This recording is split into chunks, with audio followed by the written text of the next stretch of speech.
So, sir, what was that one interesting thing about Akwa Ibom State? Something that you just found, wow, this is quite interesting. Because as we all know, every state has its own uniqueness. Like AJ said, Akwa Ibom is a very, very beautiful state. You know, I have some friends in Akwa Ibom, and before I used to insult them, saying, calling their state a village. I used to tell them that, so I'll be coming to your village now for NLR'. I did not know that it means I was actually coming from a village. Akwa Ibom is a very, very beautiful state. Cleaned, everywhere, walk towards everywhere. You don't see gutter on the road. In fact, I was even crossing the road when I was trekking back to camp that day, and I was feeling guilty because the road was too good to cross. I was not looking for keke to cross. Like very, very beautiful state. By the way, I went out of the camp and then went to do some small level and some story. God, I cannot tell you how I was happy. I was eating fish roll of 100 naira. I say Azal now. Azal. Like, where does it happen? Akwa Ibom is actually a very beautiful state, friendly, but the atmosphere, if you are not used to it, you get missing. They told me that if you are taking keke utok, I went to keke utuk. They now took me to another side. So that was how my missing started from. So they told me Akwa Ibom is a beautiful state, bro. Can we jam our hands together for that? See, one thing I'll say is, don't miss any FECA convention. You will get to travel a lot. So my next question is still directed at our Stan General Secretary. What was the journey experience like? That is when we left Maraba to Akwa Ibom and coming back. What was it like? If you could describe it in sentences, sir. Cry. Actually, I think going was very interesting.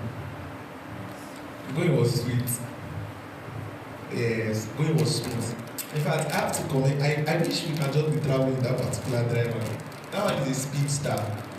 You know, people stay 2 days on the road from Abuja here, from even Jos. But we stayed less than, I think at most 13 hours. We left here by 7 a.m. and by 9 p.m. we were already on camp. By 8:25 we were already on camp. The man was just, his leg was on that pedal. We'll be there, he said stop. He says not stopping anything. So I think going was very interesting. But the nightmare or the trauma started from coming back. As soon as we were about to come back, I now heard people sit 5 in the bus. So in my head, I was trying to picture 5 people on one seat. Now this is an 18-seater bus, by the way. Yes. And so I avoided the back seat, me personally, thinking that okay, the Lord will help me. Only for me to sit in front. I didn't know that I ran from frying pan to fire. So literally my leg was bent for close to 3-4 hours. I could not feel my leg. I was telling him about to HS that I'm not sure I have leg because I cannot feel the leg again. Like that's how bad the blood had stopped moving. And then so inside our mind we were just so happy because our driver was fast, and we were very, very happy because we thought we were going to reach early. We now got to Enugu around 11. He now said that we are sleeping here. Sleeping where? Like I looked around and I was so scared. So I was looking at some point while we were waiting there. President said I should not look for where we were going to buy bread, good bread. So I started going to go and buy bread. I wanted to enter one place. One our booking house woman said, that place where you enter, I hope say you know who your phone. So I was like, I'm with my phone now. So I wanted to do my other way. As I just moved a bit, the voice of wisdom just said, Oshe, you know this is not Maraba. If they collect your phone, nothing, your father will not reach here.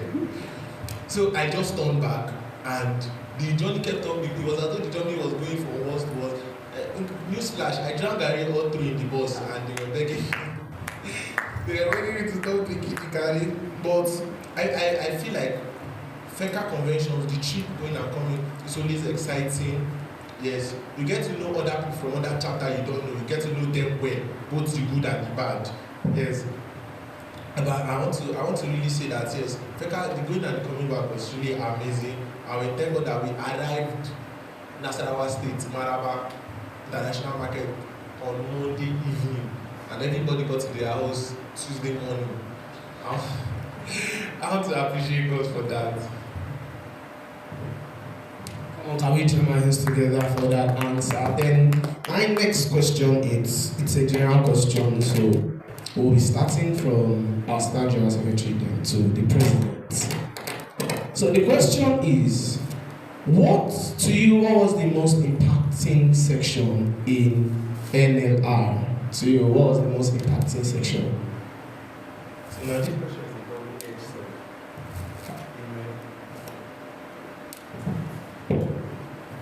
So now this question is a double-edged sword.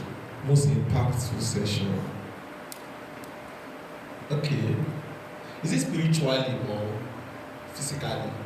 Spiritually, physically, depending on the. Because me, I had the battle session spiritually, and I had the battle session physically. Yes. The GS already knows the physical one, that's why she's laughing. So the most impactful session for me, spiritually, has to be and will always be Feka Pray. Yes, it's Feka Pray. In fact, it might not happen after Feka Pray. You know, I Sabasi of your God bless Feka Nigeria for the gift of Sabasi of your sincerely. You know, I've always felt the pull towards that man. Yes, so that man was one of the people God used to bless me. Yes, and usually I'm not someone that goes to meet and guest speakers to say, "Sir, pray for me." I don't like that. I feel like the one you've received when the person was ministering is enough. So I feel like it's only greedy people that has to go back again. But I just have to be greedy. That in that Feka prayer, I went to him, I met him, and then that was the most impactful session spiritually. Then the most impactful session physically. Now I have to say, nobody noticed this about. I went to convention depressed. So for those that noticed it, because I was not talking much. I only spoke once in few hours. And that's when I just felt like, okay, let it not be weird that AGS is not talking. So, but I think that depression left during breakout session with NGS. So we had our NGS Okugari with us and one big basin, my God. And I just saw general secretaries that, you know, Feka Nigeria has a perspective of general secretary being very ordered and coordinated is a lie. Especially this tenor. Especially this tenor. I literally saw general secretary dragging spoon, dragging rubber spoon. Now it was so funny that even NGS himself, like the man was not bothered. You get, and I got to meet amazing people in NLR. Yes. I would mention, but I got to meet Matthew, got to meet Peculiar, and got to meet the most amazing Pathfinder. Yes, and I got to meet Hope, he's my arch enemy. And they were all sweet people, you know, people we used to quarrel with on the group. I got to see these guys face to face, and they were amazing people. And we got to talking and sharing ideas, and then I was like, oh, it was up to yesterday that those guys knew that I was the assistant general secretary. I was going to say the general secretary.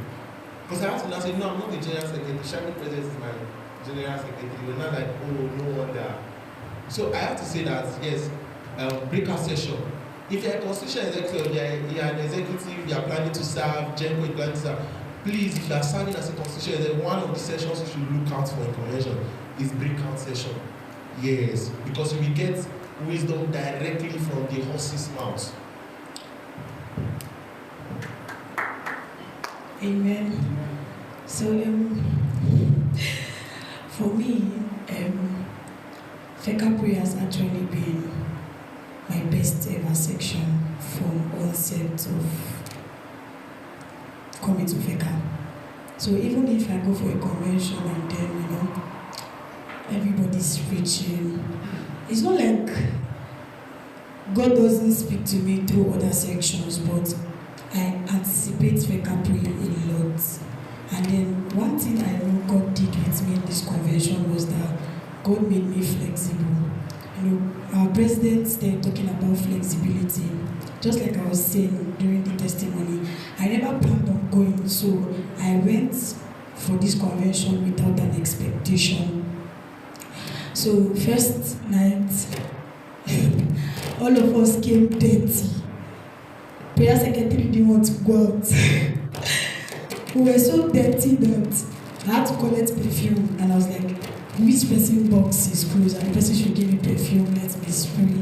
So I sprayed perfume, and then they called every constitutional executive section. I went out, and that was where the whole meeting started for me. Since I came to FECA, I've ever wished for a convention that we're not going to have an external speaker per se, that we're going to have in-house speakers speak to us from their own experience. So going to that convention, and then for the opening night, it started with impartation, and then we came the next morning. We didn't know who the speaker for the next section was. We came to every section wondering who was going to hold the mic. So for every section we came, and then it was a FECA. I was blessed because it was something I've always wished for. So every section was indeed a blessing to me. So I think it was from opening night. Everybody kept on thinking I was from Cross River Zone. And in my mind, how? So I met with even people from the zone, thought I was from their zone. And I was wondering.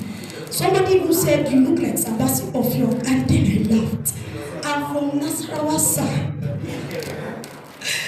So I went to that convention, and everybody kept on thinking I was from Cross River. At some point, I intentionally decided I was not going to meet with our faith in that camp till that camp ended, because everybody was literally thinking this girl is from Cross River, or then she's a prayer secretary. And then I was laughing in my mind. So convention ended, and naturally, since we came into this thing, every breakout session we've had so far, it used to be interesting, but to me it was not my kind of thing, really. So even when we go for general secretary's breakout, I always used to feel like one very off person in the midst of everybody. But this one, they shocked me to my bone. We came and they were like, shiny presence. Everybody was calling me shiny presence. I was like, come, let's go and carry bath. What are we doing with basic? I was shocked. Basic, don't do what? So I followed them because I was the one organizing every other secretary to where we were going to sit. So we went to carry basic, and then the next thing I heard, we were going to drink gari. I said, drink gari. Every other person, they were listening to word sections from their national in their own breakouts. We were coming to drink gari with our national general secretary. I was like, God. So we brought the basin. I don't thought they were trying to, play prank. They brought basin, they bought kuli, brought the gari. NGS was the one that even sold the gari. And they come and see everybody. NGS was like, secretaries, I thought you had law and order. I was the one that hijacked the bath. And they were like, shiny presence. Since you're looking like somebody that knows to talk. Now you reach gari and you're carrying gari. So for me, that was the best section ever. Yes, it was the best section because we all got to know ourselves. We were all free from our national general secretary. And then I want to thank God for Sir Felix Oduze. Yes, he has been a father, he has been a friend and a shepherd over the administrators of this tenure. He's one person I know that has been open to us. Like, he's not a person that is coming to perform what he's not. You will understand that this is the struggles and the hurdles. In our own breakout session, we were made to understand how that NLR was almost cancelled before it later happened. So when we come for our own section, he used to be literally plain and raw with us, even down from things happening from the National House. So you just know that all the struggles, you are not in it alone. Everybody is in the struggle together. So I want to thank God because indeed NLR is a blessing. Okay, to answer the same question. One of the things that blessed me the most in NLR is I saw how generations keep on moving. How can I explain this? We came for opening night, national president, he was supposed to take his team exposition and word session that opening night, but the man could not preach. He was literally flying. impartation session everywhere. They say, can we get another time to preach? We know there will be no other time, but the man was literally flying. And I was noticing something from him. There's a way the national president expressed himself, and there's a way he behaved, there's a way. I know that this man has gone through a lot of fastings and everything. But that passed. I now saw a discipler. I began to say, this is a generation. Like it does. There's a way these people know how to keep their generation going. This is one thing I told myself that we must learn. There's a way we can. So if Sachin also is not there and we see Sir Kenneth Lewis, we have seen something that Sachin also can do. You were not in NLR, so let me tell you one thing that happened. During Sachin also session, he came with the first session as a brutal man because he was teaching discipleship. He came as a brutal man. He told somebody, you are not even fine, so why are you following girls? Like, that brutal, but during his evening session, the second session he was praying the same way national president was praying on the altar the first day. Like, permit me to use this expression. National president had to pray to a point he placed his leg on the speaker like this. He will drink water through. I was seeing that the same expression, movement and everything, both the hand. I was saying, how do people replicate themselves in other people? One of the things that blessed me the most in NLR was that I saw how people were able to replicate themselves in generations. So Sachin also came up when he wanted to preach. He said, first of all, let me make a disclaimer. Your national president is not my brother. It's just that I pastored him and he stayed under me and he learned well. He said, it's not my brother. People say we look alike, but it's not my brother. I pastored him, he stayed under me and he learned well. Do you know the next shocking thing? I was at home yesterday, was it yesterday or this morning? The next shocking thing was, I went online to now and see all of them, their father, Pastor going to pray. And I literally, because I've been watching this man before, but I literally want to see if it's true that generations don't die. I literally want to see if it's true that people can just come up and bring up their own patterns from anywhere. You must follow somebody. That's the truth of the matter. I'm not somebody that wants to come and spice up. You should follow somebody. You should follow somebody and try to become like the person. Their father, which is like national president's grandfather, was praying and he was doing the same thing. Like, both his movement, his expression. I'm not saying you should go and follow somebody and start copying, because that is what you will die from. You will die from. What I'm saying is that these people has a way of transferring spirit to people. So I began to learn new things in NLR that I'm not just following somebody, I'm following the spirit of the person. No matter how good you are, I'm not just following you for you, I'm following you for your spirit. So I saw that my national president could preach, could talk, could act. And it's not acting it because he copied it, it's acting it because the spirit of that person came upon him. I get to my point now.